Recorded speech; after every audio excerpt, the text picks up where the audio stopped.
What's up, playa? Yeah. Okay.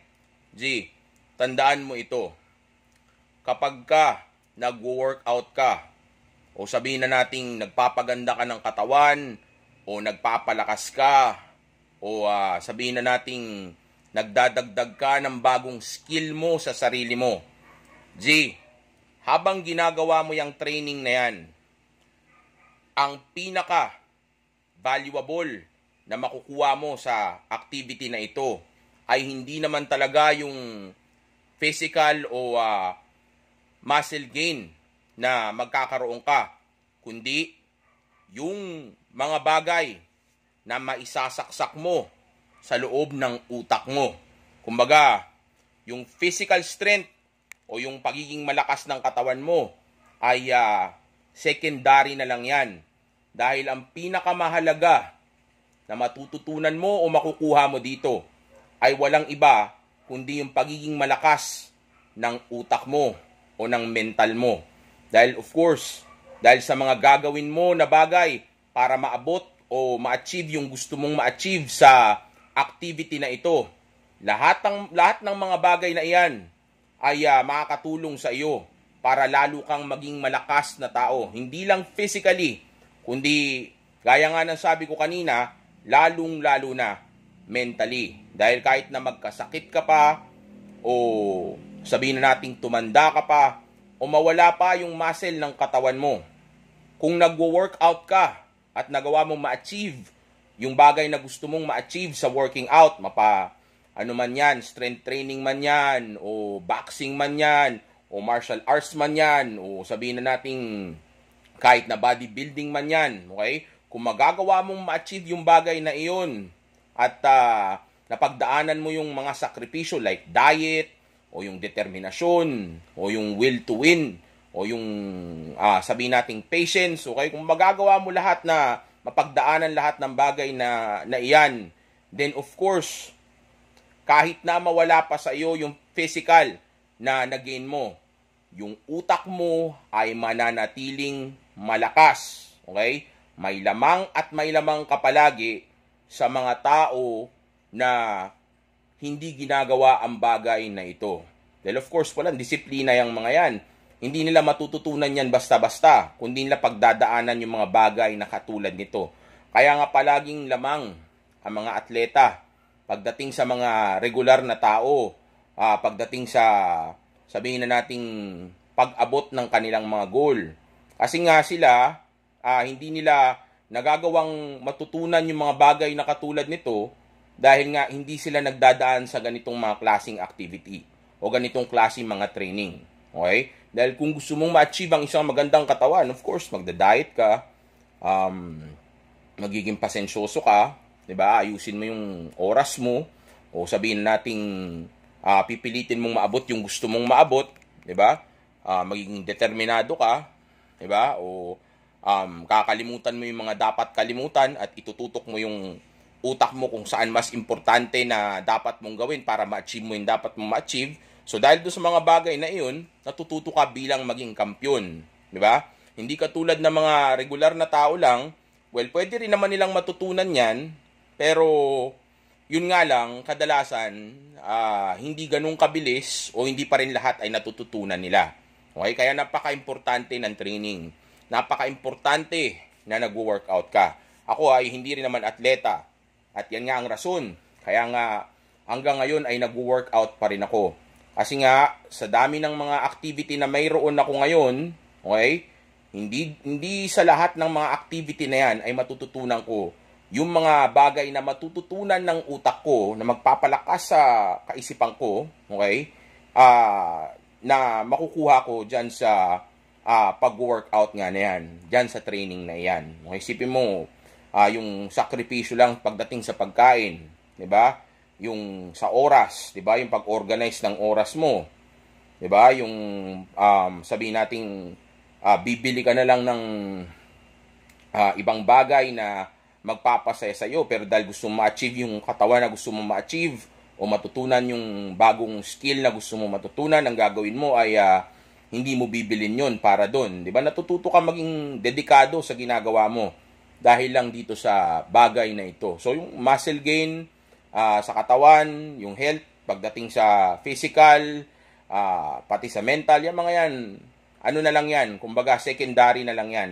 Pero ang tunay na goal o sabihin nating malaking halaga o valuable na makukuha natin o magigain natin dito sa bagay na ginagawa natin na ito, which is yung working out o itong training, ay walang iba kundi yung magagawa nitong palakasin yung utak natin. Kahit na tumanda pa tayo, kung lahat ng mga bagay na iyan ay natutunan natin, malaki pa rin ang advantage natin dito sa mundo. Okay? Kumpara sa hindi gumagawa nito. Okay? Well, siguro kaya nga binibiyayaan tayo ng magandang katawan at napaka-beneficial ng pagkakaroon ng isang magandang katawan at maraming skill pagdating sa pagtitrain o pagdating sa pag-workout dahil nga kumbaga ay nagagawa mo kasing palakasin yung utak mo. Okay, kumbaga dahil nagawa mong palakasin yung utak mo, then ito yung gift ngayon ng utak mo sa iyo. Bibigyan kita ng magandang katawan. Okay, dahil itong katawan natin, tandaan ninyo, nilikha yan para bitbitin o protektahan yung utak natin. Dahil kung wala yung utak, wala na rin naman ang kwenta yung katawan. So kahit na sabihin natin humina pa yung katawan, as long as strong pa yung utak natin, magagawa pa rin nating magdomina, manalo, o mag-survive dito sa mundo. Okay? So yes, malaki ang may dudulot nito pagdating sa physical natin. Okay, maganda na makita natin, maganda ang katawan natin at healthy tayo. Okay, maganda na matuto tayo ng skill, boxing, martial arts o kung ano man. Okay, pero of course, mas maganda pa rin kung matututunan mo yung mga bagay na matututunan mo dito na ang magbe-benefit ay yung utak mo. Okay, dahil kung magiging determinado ka at matututo kang maging go-getter o magiging disiplinado ka at matututo kang magsakripisyo at magiging dedikado ka, then kahit sa parte ng buhay mo o kategorya ng buhay mo ay magagamit at magagamit mo ito. Again, itong bagay na ito ay hindi magagawa ng mga tao na hindi nagagawa ang bagay na ito. Dahil of course, saan nila matututunan yan? Maaring sa ibang bagay, okay, pwede pa rin naman, yun nga lang, palaging may kulang.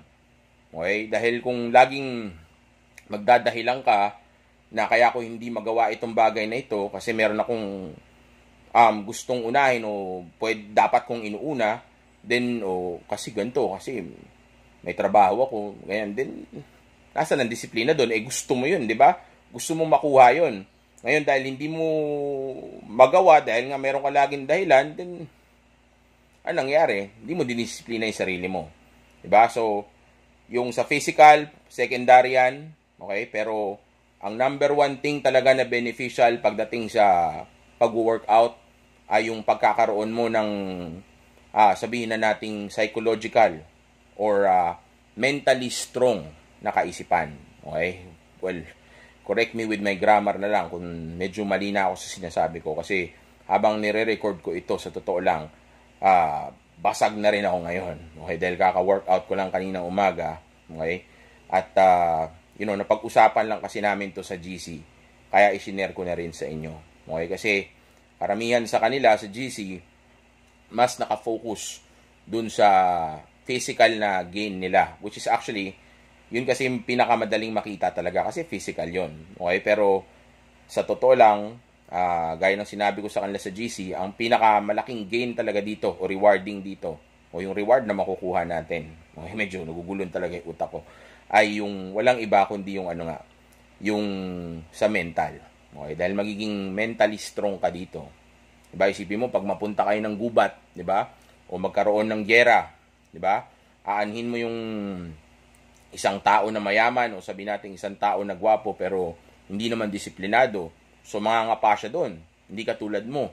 Alam mo kung ano ang importance ng discipline, alam mo kung ano magagawa ng pagiging consistent, di ba?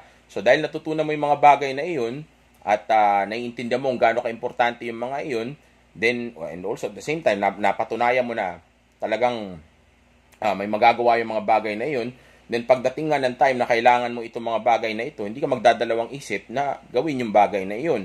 O sabihin natin mag-invest sa mga bagay na iyon, o sabihin na natin hindi ka hindi ka mahihirapan ng mga para mag-survive o para maging successful sa isang bagay.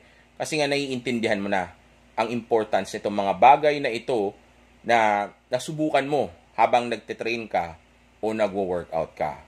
Okay? Also at the same time, gaya nga ng na-mention ko na dati sa video ko, kung magagawa mong maging physically strong ka, okay, at maging mentally strong ka rin at the same time, of course, pati yung spiritual mo ay magagawa rin ito na kahit paano ay mapalakas din at the same time.